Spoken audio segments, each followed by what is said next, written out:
دا د هغه ځوان جنازه ده چې د تیرې چهارشنبې په ورځ پکتیا مرکز ګردیز کې پرې د قصاص حکم عملي شو.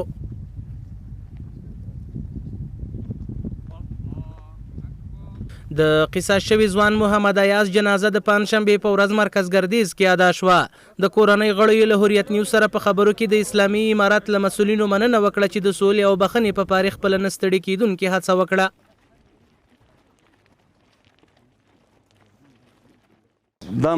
دا مکشرای زوی و موږ مشران خلیفه صاحب سراج الدین چې کوم د کابل نه راغلو هلته ډېر هلې ځلې وکړه. موږ ډېر تر خوشحال یو. موږ دا د خدای سرلوړی کامیاب لري هلې ځلې وکړه. ډېر کوششونه یې وکړل خو چې وایي نتیجه پکتیاوال ور نه کړله. خو دا د پکتیا یو مشر و، ټول افغانستان مشر ده او بس د نه موږ ډېره مننه کوو. ډېر تر خوشحال یو. الله د کامیاب لري سرلوړی لري. د تیرې چهارشنبې په ورځ پکتیا کې د هیواد د سترې محکمې له لوري په یو وطن د قصاص حکم عملي شو. د کورنۍ غړي وایي خوښ دي چې په هیواد کې اسلامي نظام راغلی او شرعي حدود جاري کیږي چې له دې سره د جرمونو مخه هم نیول کیږي. دوی زیاتوي د اسلامي امارت د مشرانو له لوري د مقتول کورنۍ څخه قاتل ته د بخښنې غوښتنه شوې، خو د مقتول کورنۍ بخښنې ته غاړه کېنښوده او قاتل ته یې د شرعي سزا په ورکولو ټینګار وکړ. کله چې قصاص حکم تطبیقیږي یا حکم وشه هغې نه بیا نو موږ قومي سپین ږیري د پکتیا ولایت قماندان د امنیې صاحب امیر د امنیت د په شمول د نورو علماو د ټول ورغلو کور ته. په کور کې مو عذر ورته وکړ، سپین ږیري سره و خو هغه عذر قبول نشه. بیا یې موږ ته وعده راکړه چې سبا ورځ ته هغه د اسلامي امارت د داخله وزارت وزیر صاحب ښاغلی سراج الدین حقانی خلیفه صاحب بیا موږ ته د شپې مسیج وکړه. مسیج کې وویل چې هغه د تاسو کوشش وکړو چې دغه که خدای وکړي چې دا سړی هغه وکړي عفو وکړي، که عفو یې ونه کړه نو صلح دې وکړي. نو کوشش وکړه چې دا معامله وځنډېږي. نو سهار په 9 بجو د قصاص حکم و.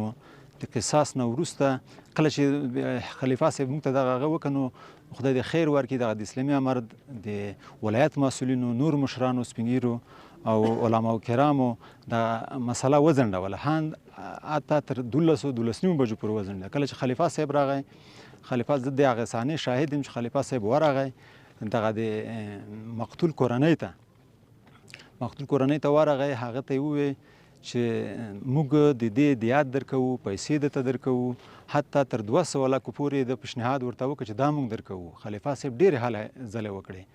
اول کې موږ ته یو زیری راغی، موږ بهر وو د هغه نه، هغه د دوی چې کومه هغه وه جرګه وه دننه ناست وه، سپین ږیري ورسره وه، خلیفه صاحب و، نور وزرا هم وه، علما وه، شیوخ وه، دغو ټولو په شمول. خو اخر یې بیا یو څه معامله وځنډېده. وروسته بیا موږ ته وویل چې یاره موږ دغه هغه نه شو منلی.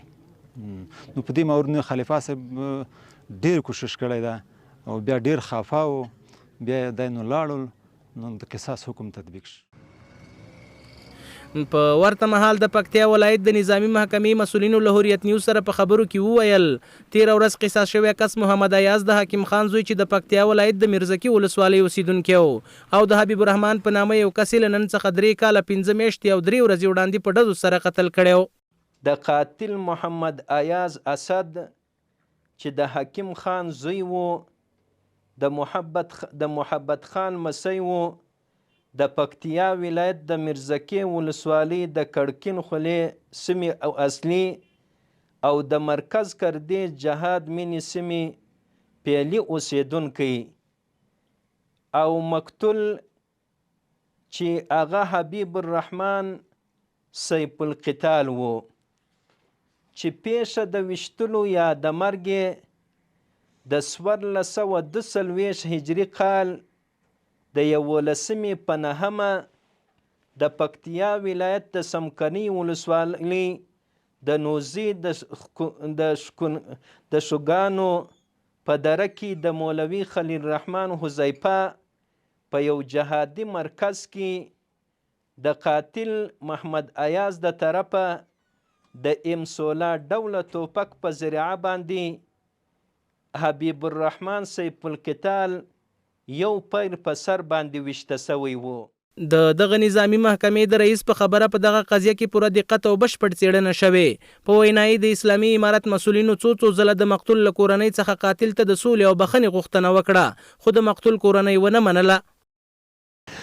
دا قضیه پیښه سوې وه د 1442 د 11 په 9 باندې، او دا ټوله مکمل د حساب چې وسو 3 کاله 15 میاشتې او 3 ورځې د دغه مکمل وخت او دوران او زمانه ونیوله تر څو د قصاص فیصلې وسوې او بیا قصاص اجرا سو.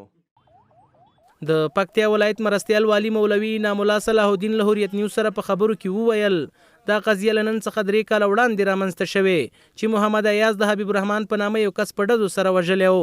د ښاغلي صلاح الدین په خبره د قصاص پر مهال د اسلامي امارت ګڼو مسؤلینو د مقتول له کورنۍ څخه د سولې او بخښنې غوښتنه وکړه.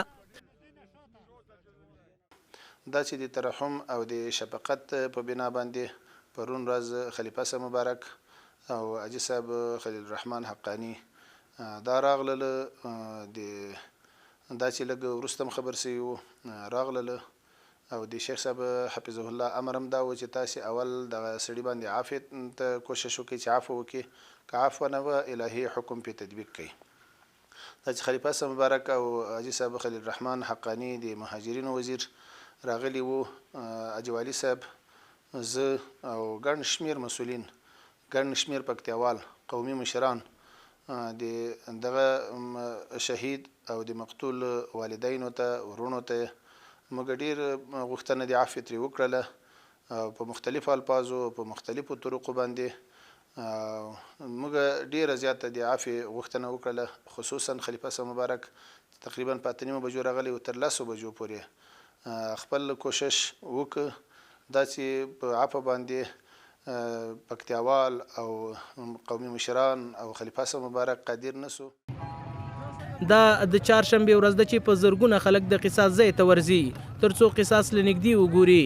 د قصاص عیني شاهدان وایي د قصاص پر مهال هم د اسلامي امارت مسؤلینو د مقتول کورنۍ ته عذر وکړ تر څو قاتل ته بخښنه وکړي، خو د مقتول کورنۍ ونه منله.